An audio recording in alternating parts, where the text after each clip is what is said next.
Hello to the pessimistic, optimistic, and everyone in between. My name is Connor Philippi, and welcome back to the Minnesotan Sports Podcast. And it's Lions week for the Vikings. Week 14, we're going to do kind of a little bit of a breakdown, just a quick video breaking down the Lions, some of the trials and tribulations we're going to face, and I'll eventually make an official prediction, which, depending on if you watched the full week 14 for every team prediction video before this or not, you'll know what I already said. But I'm going to do kind of more of a breakdown, kind of just what we need to do in order to win this game. Vikings coming into this game 10-2. The Lions with a actually very impressive 5-7, considering how they started this season with their defensive problems, and they still have plenty of defensive problems, but they kind of shored these things up a little bit. And just considering the fact that they were where they were last year, going into this year, I really like the way this team's playing. And when the Vikings aren't playing them, I definitely am going to be rooting for them going down the stretch. I think this team can be really special in the future. If they can just get a few more weapons on each side of the ball, this team can be good.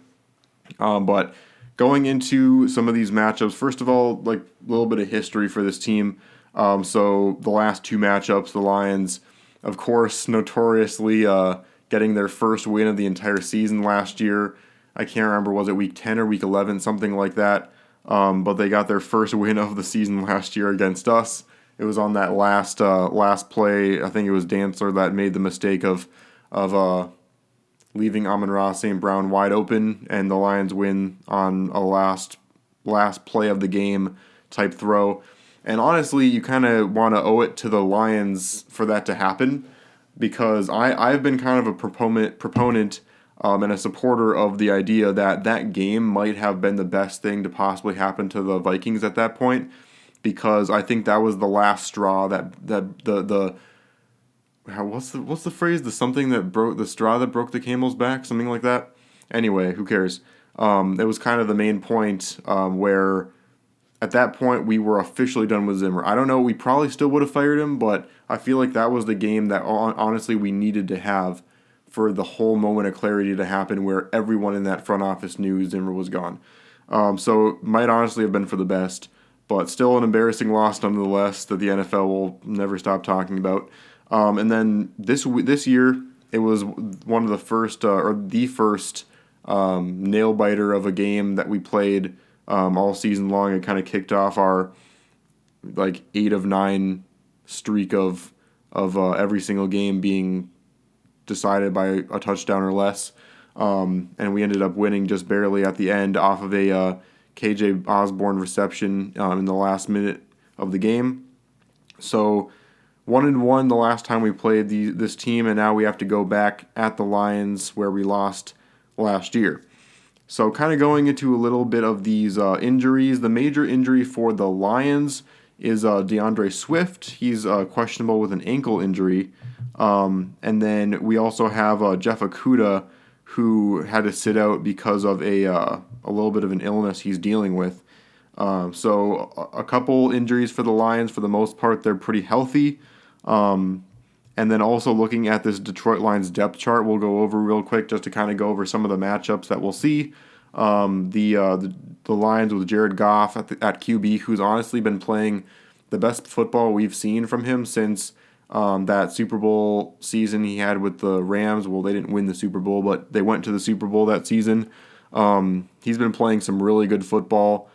He's also been helped out really a lot by Amon-Ra St. Brown, and also DJ Chark has been really coming up clutch for this team and really delivering.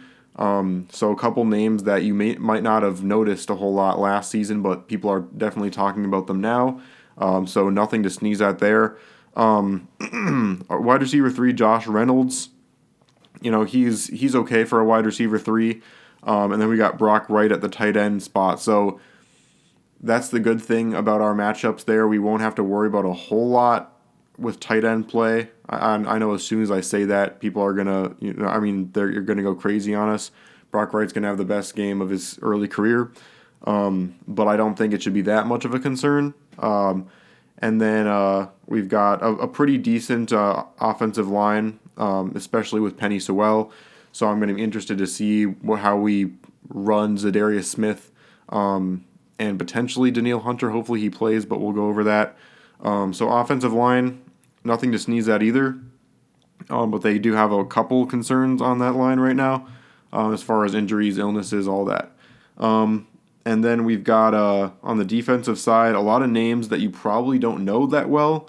But if you watched Hard Knocks, these are players that you might know a little better, like Alex Anzalone. You know, the guy when that comedian came in called him Thor on Hard Knocks. Malcolm Rodriguez, and just watching that series on HBO Max, you know this team's going to come in every single week. You might not know a lot of these guys, but they're going to play with every single bit of energy they have, and this team could potentially beat up one of the better teams in the league, which is the Vikings, if you turn your back, which the Vikings have sometimes been capable of kind of turning their back to teams that they think they should beat, and then it ends up being close to the very end, like the Bears game, for example, or the Lions game, week 3.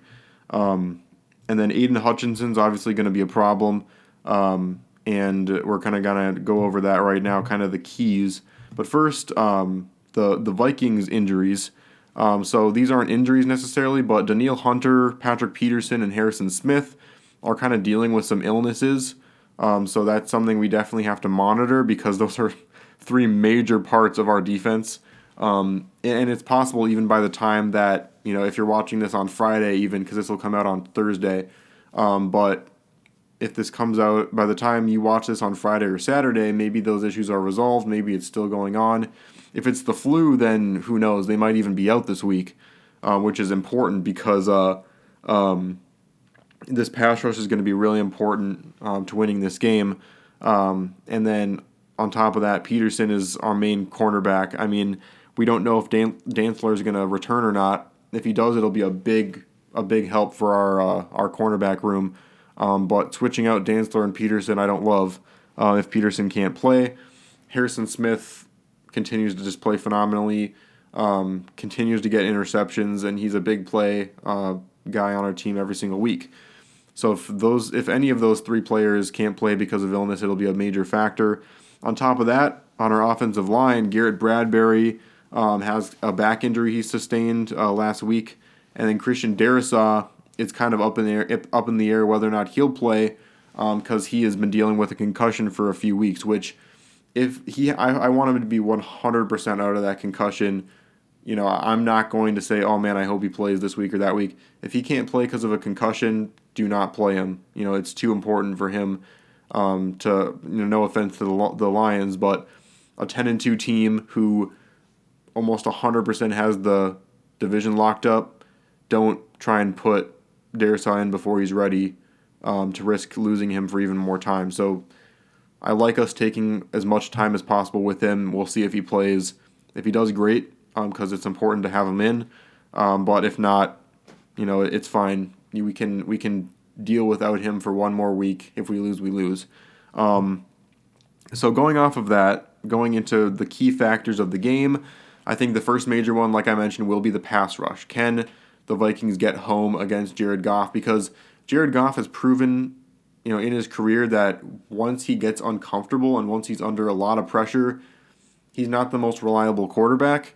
And as well as Amon-Ra St. Brown and DJ Chark have been, they're no Justin Jefferson. They're no, DeAndre Hopkins. And they're no Devontae Adams. We can find ways to manipulate this offense if we can just start getting home and applying pressure. This offensive line is okay, but it's not one of the best in the league, and we can find a lot of ways to exploit it. But it depends on if Daniil Hunter plays for one thing, and also Zadarius Smith is going to have a big game. Another key factor is the run game. If the Vikings are up in the fourth quarter against the Lions team, this Lions team that's known for being resurgent, a team that's been known for coming back, a team that's been known for just having a really capable offense when they need to score, which is a lot of things that the Vikings have struggled against this season so far, is comebacks and always letting the other team into the game again.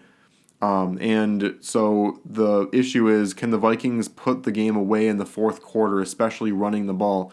We weren't able to do this against the Jets, and the Vikings defense was able to stand up and play well enough to limit that touchdown in the red zone. I mean, they allowed so few touchdowns all game long. I think it was one that they allowed, and the rest were field goals. So they just stood really tall in the red zone. But I'm not confident that they can do that same thing against a Lions offense that has really been playing well recently. So I'm concerned trying to, rely on our defense. This should be a shootout of a game. And the way you win a shootout at the end of the game is if you can just have the ball last with the lead and just run the clock down. And we definitely can run the ball against this running defense for the Lions. They have let teams gash them all year long.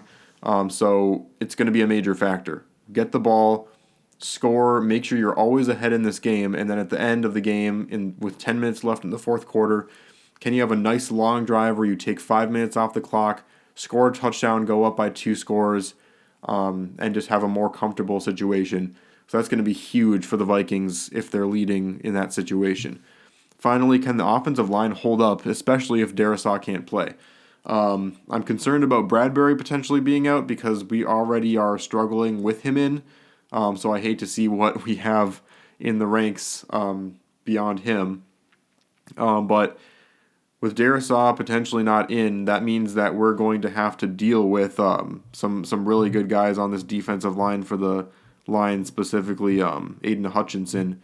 And just these are relentless guys. These are guys that are going to, like I said, keep energy all through the game. And if our offensive line can't hold up well, Kirk Cousins might be taking more punishment. And I hate to see the amount of hits Kirk is taking because he has seemed to be invincible and never seems to get hurt.